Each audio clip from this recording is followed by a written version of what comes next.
ICC with regard to crimes referred to in Article 5 of the statute. Under Article 12.2 of the statute, the ICC may exercise its jurisdiction where A, the alleged perpetrator is a national of a state party, or B, where the conduct in question occurred in the territory of a state party.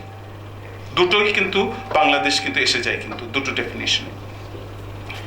In the present case, although alleged perpetrators are not nationals of a state party, because Myanmar is not a party, and the perpetrators are Myanmaris, it may be plausibly argued that the offense in question has been partly committed in the territory of a state party, that is Bangladesh, and that therefore ICC has jurisdiction in respect of the offense. আমি পরে দেখাবো এই আর্গুমেন্টটা কিন্তু বাংলাদেশ করেনি, তবে Bangladesh is a part of the process যখন ICC prosecutor প্রথমে নিজের উদ্যোগে প্রোপ্রায়ো মোটু উনি একটা অ্যাপ্লিকেশন দিলেন আইসিসি প্রি ট্রায়াল চেম্বারে যে এইটা হচ্ছে offence, this is how I'm describing the offense, and even if Myanmar is not a party, Bangladesh is a party, এবং এই অফেন্সটা যেভাবে আমি ডিসক্রাইব করছি তার এক অংশ কিন্তু বাংলাদেশে গঠিত হয়েছে, সেই কারণে আইসিসির জুরিসডিকশন আছে। এই ম্যাটারে আপনারা কি হ্যাঁ বলবেন না না বলবেন? তখন এটা গত বছরের বোধহয় এপ্রিল মাসে তখন প্রি ট্রায়াল চেম্বার বাংলাদেশকে লিখলো যে আমাদের এই ম্যাটার, এটা ব্যাখ্যা দেওয়া আছে, এই আমার লেকচারের ব্যাখ্যা দেওয়া আছে। তখন বাংলাদেশকে লিখলেন তারা যে আপনারা কি আমরা এরকম একটা রেফারেন্স পেয়েছি on the issue of jurisdiction, তো আপনাদের মতামতটা কি?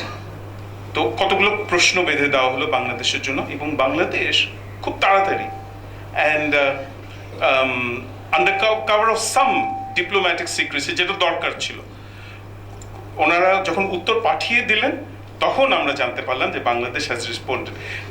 একটা ডেডলাইন ওনারা ফিক্স করে দিয়েছিলেন প্রি ট্রায়াল চেম্বার, এবং আমাদের তখনই আমাদের অনেকগুলো কনফারেন্স হচ্ছিল, এবং তখন আমরা literally pleading with the government যে এই ডেডলাইনটা যেন মিট হয়, কিন্তু আমাদের জানতাম না যে বাংলাদেশ কিন্তু এটাতে পজিটিভলি সাড়া দিয়েছে এবং উত্তর পাঠিয়ে দিয়েছে।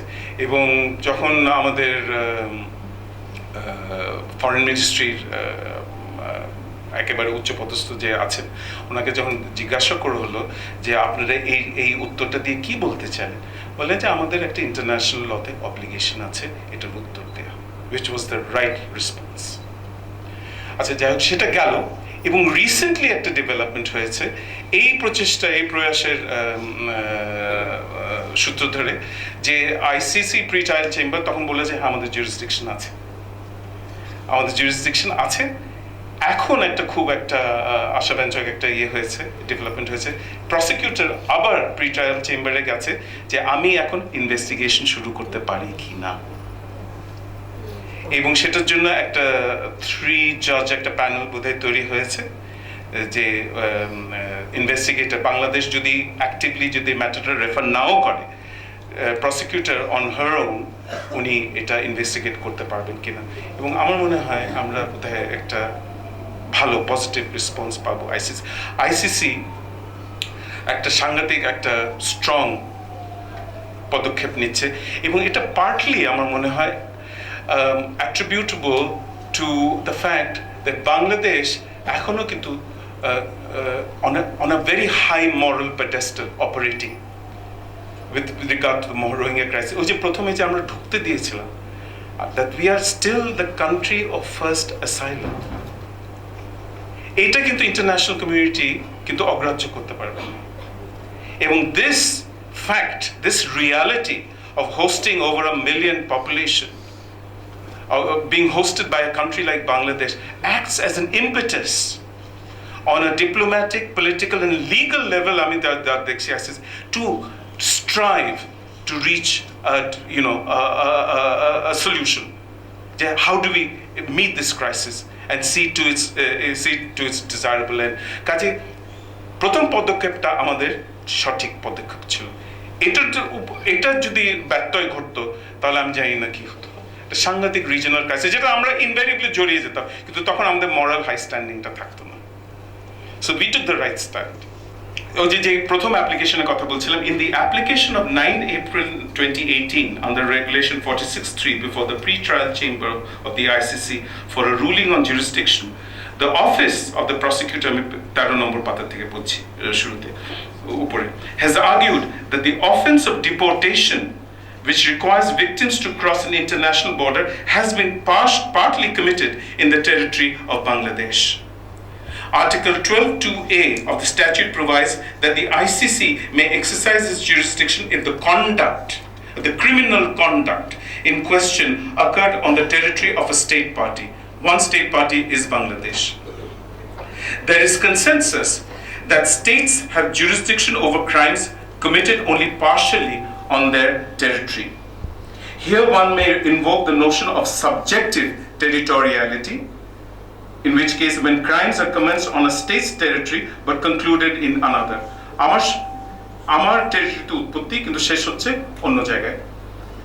Or objective territoriality, when crimes are completed on a state's territory being however initiated elsewhere. আমরা এই objective territoriality principle attracted হচ্ছে বাংলাদেশ কেসে, এবং এটা আইসিসি মনে হচ্ছে মেনে নিয়েছে. Since the conduct requirement is therefore fulfilled, at least one element of the Article 5 crime is committed in the territory of a state party, the ICC may indeed exercise jurisdiction under Article 12.2a either if the originating party is a state party or if the receiving state is a state party. In the present case, one of the constituent elements of the offense of deportation, that is the crossing of an international border under compulsion, has taken place in the territory of Bangladesh. It may thus be argued, by relying on the objective territorial principle, that the conduct in question, that is deportation, occurred in Bangladesh, and that the ICC may exercise jurisdiction over any crime of deportation from Myanmar into Bangladesh, by simple reason of the fact that Bangladesh is a state party. বাকিগুলো আমি পড়ছি না. Second যে অ্যাভিনিউটা রয়েছে, যেটা page 14-এ আমি ব্যাখ্যা করে দিয়েছি, সেটা হচ্ছে ইনভেস্টিগেশন বাই দ্য প্রসিকিউটর. সেটা তো আমি আপনাদের বলেই দিলাম যে কি হয়েছে. ওটা পেজ 15-এ ফুটনোট 11টা ওই রিসেন্ট ডেভেলপমেন্টটা আমি নোট করেছি, দ্যাট অন ওয়েডনেসডে 26 জুন 2019, কিছুদিন আগে, the ICC prosecutor Fatou Bensouda indicated that she would be asking the ICC for permission to initiate a full-scale investigation into the crimes that had at least one element in Bangladesh. The ICC has consequentially formed a 3-judges panel to hear the prosecutor's request. This was a report that came out in the Bangladesh Post, but it has come out in Bangladesh as well. So এই একটা আশার আলো আমরা দেখতে পাচ্ছি, which might yield a lot of fruit, but then it's time consuming. But what happens to, the actual act of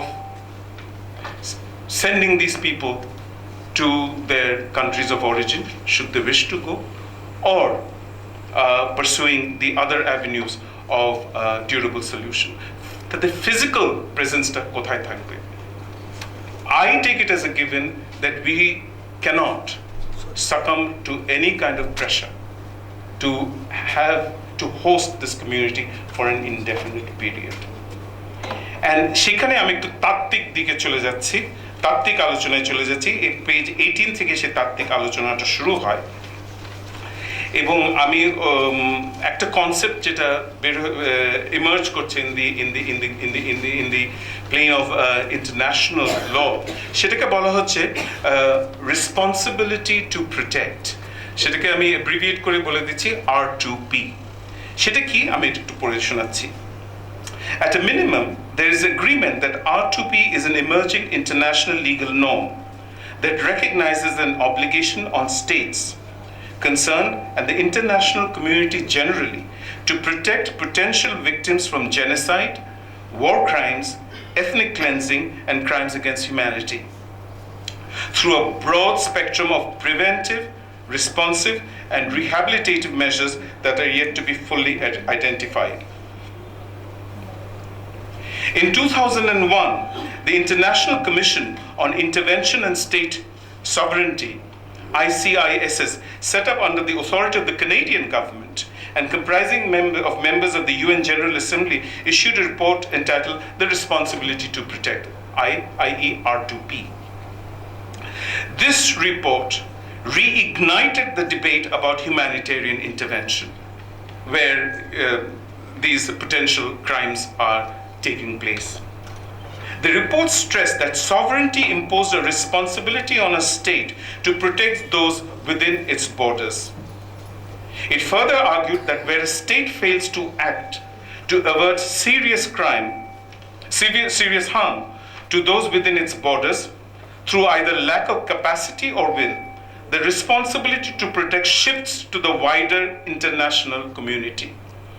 আমি যদি আমার নিজের দেশে আমার নাগরিকদের যদি আমি প্রোটেক্ট না করতে পারি, under this principle, that responsibility automatically shifts to the global community. Sovereignty is not to be confused with a license to violate individual human rights. An international intervention must focus on the protection of potential victims rather than the rights, obligations, or immunities of a sovereign state. এখানে আমি কথাটা বলছিলাম that if the international community আজকে on the legal plane from a humanitarian human rights narrative, if the international community is placed with the choice, what will you have? The sovereignty of the state prevail over the sovereignty of the human being or an individual, especially a persecuted one? I think the overriding consensus is the sovereignty of the human being. Sovereignty is not to be confused with a license to violate individual human rights. An international intervention focuses on the protection of potential victims rather than the rights, obligations, or immunities of the sovereign state. Under the R2P narrative, quite reminiscent of the CPA, the legitimacy of sovereignty is dependent upon a state's responsibility to its own people. Failing the due discharge of such responsibility, there is an irreparable damage done to the constitutional compact that binds a state to its citizens to the point of delegitimizing sovereignty. I opine that the R2P, quite like the CPA before it, is but a manifestation of the fact that adherence to the principles of international solidarity and burden sharing necessitates that some aspects of state sovereignty be relinquished to the extent that states are not left with the unilateral authority to make decisions. If you translate that, if you want to apply that principle to the Myanmar scenario, Myanmar under this principle does not retain the legal, moral authority to decide on the fate of the citizens or residents of Rakhine State. That obligation and responsibility has long ago shifted to the international community, at least to the extent of preventing and deterring genocide and ethnic cleansing. The R2P hints at the creation of an international legal regime on durable solutions in that sense. কিন্তু R2P একটা আমি দেখছি একটা লকুনা আমার কাছে মনে হয়েছে যতটুকু আমি বুঝি, এবং সেই লকুনাটা অ্যাড্রেস করতে গিয়ে আমি আপনাদেরকে পেনাল্টিমেট পেজে নিয়ে যাচ্ছি, পেজ 22-তে নিয়ে যাচ্ছি, সেকেন্ড প্যারাগ্রাফ নিয়ে যাচ্ছি।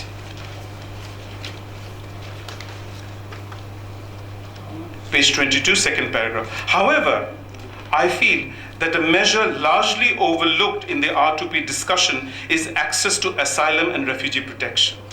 এই দিকটা কিন্তু R2P আলোচনা করে না। আমরা যেটাকে নিয়ে ডিল করছে, হ্যাঁ জেনোসাইড হচ্ছে, এথনিক ক্লেন্সিং হচ্ছে, সেখানে রেসপন্সিবিলিটি কার দেখবে, R2P বলে দিচ্ছে হ্যাঁ সামগ্রিকভাবে এটা ইন্টারন্যাশনাল কমিউনিটি, গ্লোবাল কমিউনিটি থাকবে। মিয়ানমারে সেই একচ্ছত্রতার এটা আধিপত্য নেই। Myanmar has delegitimized itself.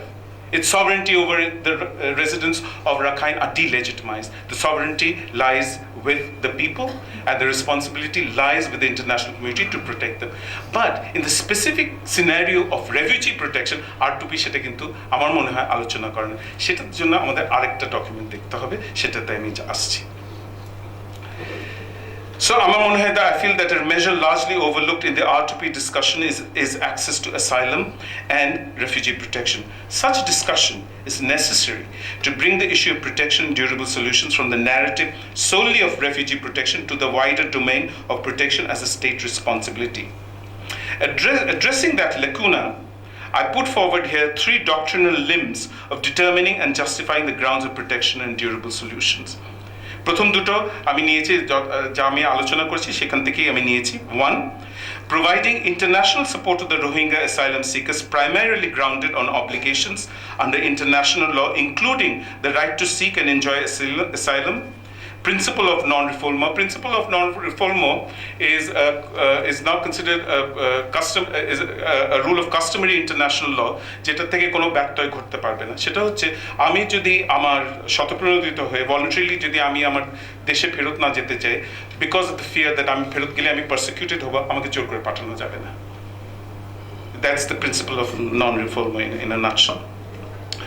Freedom from torture or cruel, inhuman, or degrading treatment, and the right to return in safety and dignity, which collectively inform the current narrative, policies, and practices on protection and durable solutions. Limb 2, harnessing such support by better engaging the obligations of the international community highlighted under the R2P concept, যেটা আমি একটু আগে discuss করলাম। এখন 3টা হচ্ছে আমাদের জন্য important. Drawing on the CRRF এখানে একটা ডিফাইন টার্ম আছে, এটা আপনারা যদি সময় করে 10 নম্বর পাতায় যান, সেটা তুমি CRRF হচ্ছে is the referring to the New York Declaration and Comprehensive Refugee Framework that was adopted by the United Nations General Assembly on the 19th of September 2016. সেটাকে আমি ডিফাইন করে CRRF বলছি। Drawing on the CRRF set of objectives to enhance the protection of asylum seekers with a view to equitable distribution of responsibilities within the international community aimed specifically at durable solutions. R2P বলে দিল দায়িত্ব তো international community, genocide বন্ধ করো, ethnic cleansing বন্ধ করো। হ্যাঁ, সেটা বন্ধ করতে গিয়ে আমরা আইসিসির কাছে দ্বারস্থ হতে পারি, আইসিসির কাছে আমরা গেছি। তবে ইন্টারন্যাশনাল অব্লিগেশনের কম্পোনেন্টগুলো কি? What are the constituents of this protection? What are the facets to this obligation? সেটা CRRF এ আমি দেখেছি সেটা আলোচনা করে। The ingenuity and the inventiveness that I spoke of earlier, and as were the forces behind the CPA's successful implementation, particularly underscore the third limb's innovative application in the search for sustainable solutions to the Rohingyas' plight. Of particular reference to the current situation, the New York Declaration sets out the elements of the CRRF to be applied to large-scale movements of refugees and protracted refugee situations. Protracted refugee situations তো বাংলাদেশে, এটা কিন্তু 2017 problem না, কিন্তু এটা কিন্তু 92 থেকে 90 দশক থেকে আমাদের, আর তারও আগে 78 থেকে, কিন্তু বহু ডেকেডস, বহু যুগের এটা আমাদের problem. The key objectives of the CRRF are to ease pressures on host countries like Bangladesh, enhance refugee self-reliance, expand third country solutions, and support conditions in countries of origin for return in safety and dignity. The CRRF accordingly underlines the centrality of international cooperation to the refugee protection regime. It recognizes the burden that large-scale movements place on national resources, of a country like Bangladesh, especially in developing countries, and the need for a global commitment to a more equitable sharing of the burden and responsibility for hosting and supporting the world's refugees. Notably further, the CRRF is to be developed by the UNHCR, which is the primary agency, UN agency, that deals with the protection of refugees, asylum seekers, and internally displaced people. আমরা কিন্তু এক পর্যায়ে, আমি এটা criticize করছি না, but the reality is when we pursued a bilateral resolution of this issue with Myanmar, at one point in time we did edge out the UNHCR. That was extremely ill-advised. এটুকুই বলতে চাই। Notably further, the CRRF is to be developed by the UNHCR in close coordination with relevant states, including host countries like Bangladesh, and involving other UN entities. This should involve a multi-stakeholder approach that includes national and local authorities, international organizations, international financial institutions, civil society partners, private sector, the media, and the displaced asylum seekers and refugees themselves.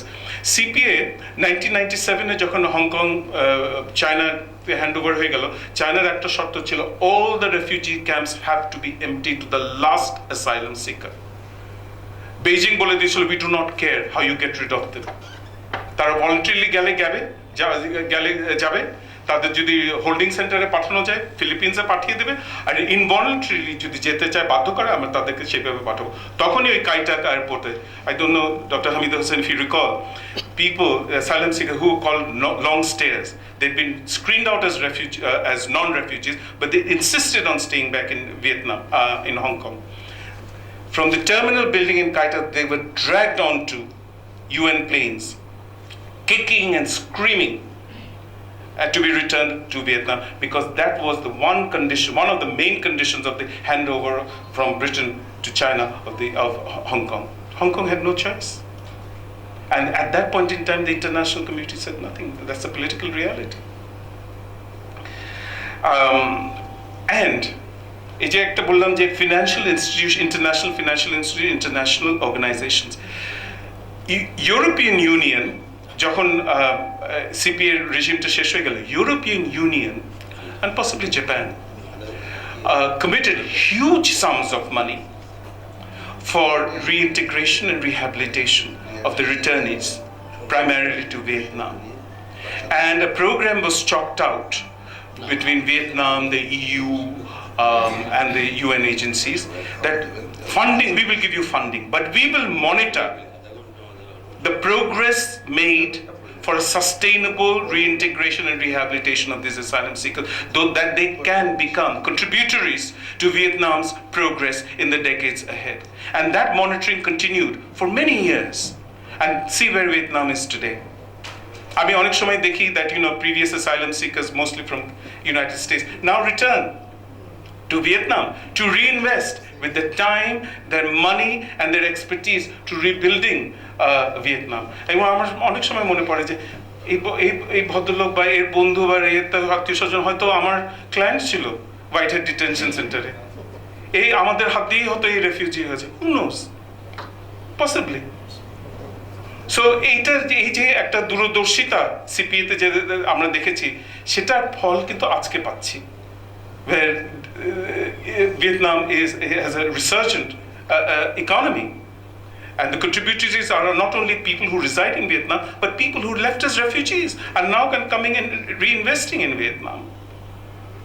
It is here, in ways also reminiscent of the CPA, that the CRRF emphasizes durable solutions by encouraging states that have not yet established resettlement programs to do so at the earliest, or consider increasing the size of existing programs with a view to meeting resettlement needs identified by UNHCR. When we think of resettlement countries, we think of the EU, especially Western Europe as a bloc. We think of Canada, we think of United States, we think of Australia. Canada and Australia are still, I think, probable scenarios. The United States, we'll have to wait until the next election. The European Union, alarming.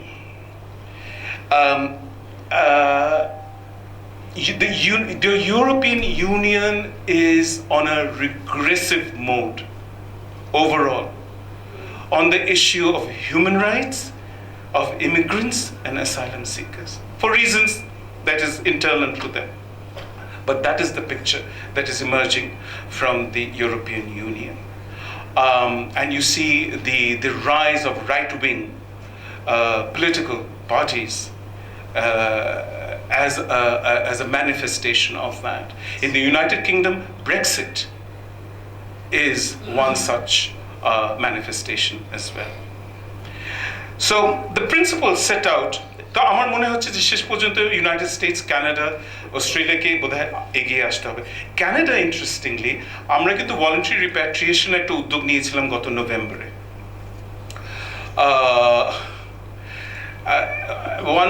1 million refugees আছে। Bilateral level, Myanmar, I think, identified about 30 or 33,000 individuals who could go back to Myanmar, monitored by Bangladesh and Myanmar. But তারা কেউ ফেরত যায়নি, তারা কেউ ফেরত যায়নি। No one wants to go back because simply the realities on the ground are not amenable to facilitate such return. তখন কিন্তু কানাডার থেকে একটা উদ্যোগ হয়েছিল খুব অল্প সংখ্যক রেফিউজিতে রিসেটেলমেন্ট করার জন্য। আমার জন্য সেটা সিগনিফিকেন্ট ছিল। The issue was not with numbers. The issue of resettlement is on the negotiating table. That someone এতদিন পরে resettlement ইস্যুটা টেবিলে এনেছে, that this is a possibility, and that initiative was taken by Canada. কিন্তু সেটাতে তখন আমরা কিন্তু খুব সাড়া দেইনি এবং সেটা হয়নি। সেখানে হয়তো I can't double guess policy makers and it's not my place to do so, but আমাদের মনে হয়েছিল because the timing was probably not right, কারণ তখন আমরা কিন্তু wholeheartedly we were focused on voluntary repatriation. তখন যদি আমরা এই রিসেটেলমেন্টের ইস্যুটাও হ্যান্ডেল করি, we thought it might send the wrong signals to Myanmar বেঁকে বসতে পারে। তো সেই জন্য কিছুটা বোধহয় পলিসি অফ অ্যাপিসমেন্ট ছিল টুয়ার্ডস মিয়ানমার, কিন্তু কোনোটাই হলো না শেষ পর্যন্ত। ভলান্টারি রিপ্যাট্রিয়েশন হয় না, কানাডার অফারটাও ল্যাপস করে গেছে। তবে একটা ভালো খবর যে রিসেটেলমেন্টের ইস্যুটা কিন্তু কানাডার রেজ করেছে এটা আবার আমাদের নেগোশিয়েটিং টেবিলে আনা উচিত। The principles set out in the CPA, R2P and CRRF therefore gravitate towards a burden-sharing regime and durable solutions which must be embarked upon at the earliest to meet the Rohingya asylum dilemma. The geopolitical realities of the day dictate that regional initiatives will initially be crucial to that end, drawing in both the ASEAN and key strategic partners like China and India. I have flagged above the moral compulsion and the legal sanction for such a regime. Moral compulsion টা আমি তাত্ত্বিকভাবে কয়েকটা জায়গায় আলোচনা করেছি, এটা আমি আজকে পড়িনি, তবে আপনারা যদি পড়ে নেন পড়তে পারেন। Political will, harnessed and honed by diplomatic ingenuity, is now key for such regime and durable solutions to see the light of day. History attests to the fact that such an attainment is not an impossibility. Bangladesh's national security demands that it does become a reality. Thank you very much.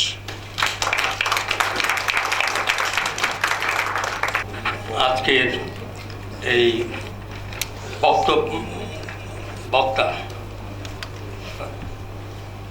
Justice doctor Syed Refat আহমেদকে আমার ব্যক্তিগত তরফ থেকে ধন্যবাদ জানাচ্ছি, যেহেতু উনি বিষয়টাকে যেভাবে উত্থাপন করলেন সম্পূর্ণ আন্তর্জাতিক আইনের দৃষ্টিতে।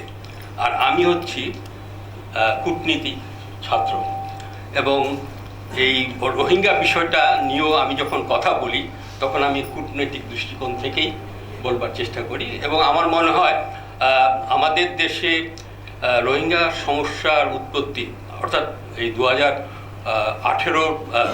2017 থেকে 2018 এই সময়টা বা আজ এই জুলাই আজ পর্যন্ত মূল আলোচনাটা কিন্তু কূটনৈতিক, অর্থাৎ কোন কূটনৈতিক প্রক্রিয়া গ্রহণ করলে রোহিঙ্গা এই জনগোষ্ঠী তারা তাদের দেশে ফিরে যাবে, এইটাই আলোচনার মূল সুর। কিন্তু আজকে আমি তার কাছ থেকে এটা শুনে, এবং আমি এটা নিয়েছিলাম আগেই